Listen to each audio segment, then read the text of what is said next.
बुर्कापाल हमले के बाद ये पहला ऐसा नक्सल इंटरव्यू है जिसे देखने के लिए आप भी आतुर हो जाएंगे। इस वक्त हमारे पीछे आप नक्सली सदस्यों को देख सकते हैं और साथ ही हम आपको डीवीसी जो डिविजनल कमेटी मेंबर जो होते हैं वो है हमारे साथ बने हुए हैं। इनका नाम है जगदीश। चेहरा ना दिखाने की शर्त पे हमें इंटरव्यू देने के लिए तैयार हुए हैं। इनसे हम बात करके जानते हैं बुर्कापाल की सच्चाई क्या है। बुर्कापाल घटना कैसे हुई और क्या क्या हुआ था?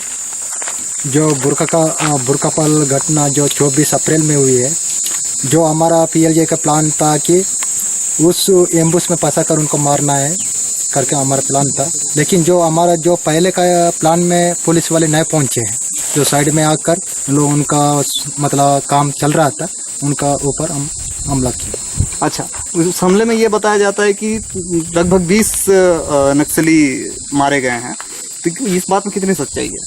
जो उस हमला में हमारे 2 ही साथी मारे हैं, मतलब शहीद हुए हैं। जो साथी शहीद हुए हैं उनका नाम है, एक 24 PL कमांडर अनिल है, एक सेरला एलोस कमांडर रवि है। उस हमले में पापाराव के पेट में गोली लगी थी, क्या ये बात सच है? उस समय जो उसमें तो लगी थी, वो अभी स्वस्थ है। और तीसरी बात, जब यहाँ पर ध्यान देने वाली बात है, जब यहाँ पर IG SRP कल्लूरी हुआ करते थे तब नक्सल घटनाओं में कमी आई थी। आप कहीं IG SRP कल्लूरी के समय कमज़ोर तो नहीं पड़ गए? जो हमारे बस्तर में तो कुछ कमज़ोर नहीं हुए है। यहाँ तो जो कल्लूरी पहले से भी यहाँ थे, उस समय भी तो हमारे PLJ बहुत जगह में हमला किए हैं, पुलिस वाले के ऊपर हमला भी हुआ है, ये तो चलते ही रहा है। अच्छा, ये बताइए कि आप आदिवासियों की हक की लड़ाई की बात करते हैं, किस हक की लड़ाई की बात करते हैं? हम जल जंगल जमीन के लिए हम लड़ रहे हैं, जनता को हम संगठित कर रहे हैं, हम राजनीतिक रूप से उसको संगठित कर रहे हैं, हम लड़ रहे हैं। जल जंगल जमीन की रक्षा मतलब किस तरह की रक्षा कर रहे हैं आप लोग? किस तरह की लड़ाई है आपकी?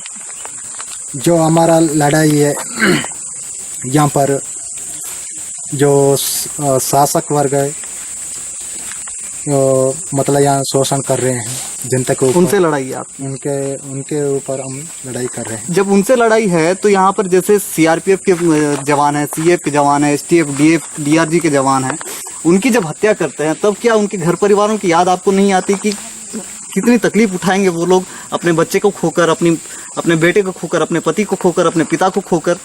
क्या आपको इन सारी बातों का ख्याल नहीं आता? क्या वो आपके दुश्मन हैं? जो CRPF जो भी फोर्स है सरकार के, जो हमारे दुश्मन नहीं है, लेकिन जो शासक वर्ग के लिए, सुरक्षा के लिए उन लोग दलाल सामंती साम्राज्यवाद के लिए उन लोग काम कर रहे हैं।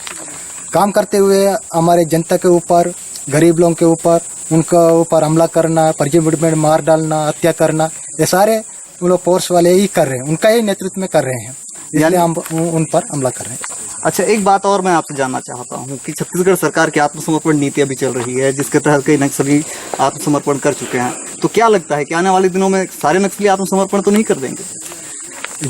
जो या आत्मसमर्पण पॉलिसी जो सरकार चला रही है यहाँ पर, यहाँ तो हमारे कुछ एक लोग गए हैं, ऐसे बात नहीं है, लेकिन ज़्यादा से ज़्यादा यहाँ देखने से जो हमारे साधारण जनता को यहाँ से जबरन पकड़कर मतलब सरेंडर दिखा रहे हैं। उस दिन मतलब यही मई में जो सिंतागुप्पा का पंडा है, वो CPI लीडर है, उसको भी पकड़ के ले जाकर सरेंडर करके दिखा रहे हैं। वो हमारा कोई संगठन का सदस्य नहीं है। अच्छा, ये बताइए कि जंगलों में भटकते हुए आप कितने दिनों तक रहेंगे? क्या आप आत्मसमर्पण कर सकते हैं?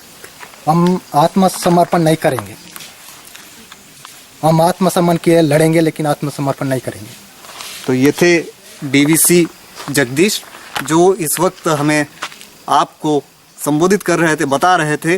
उनके इंटरव्यू में उन्होंने साफ तौर पर कहा है कि IG SRP कल्लूरी के रहते समय भी वे कमज़ोर नहीं थे और ना ही वो आत्मसमर्पण करेंगे।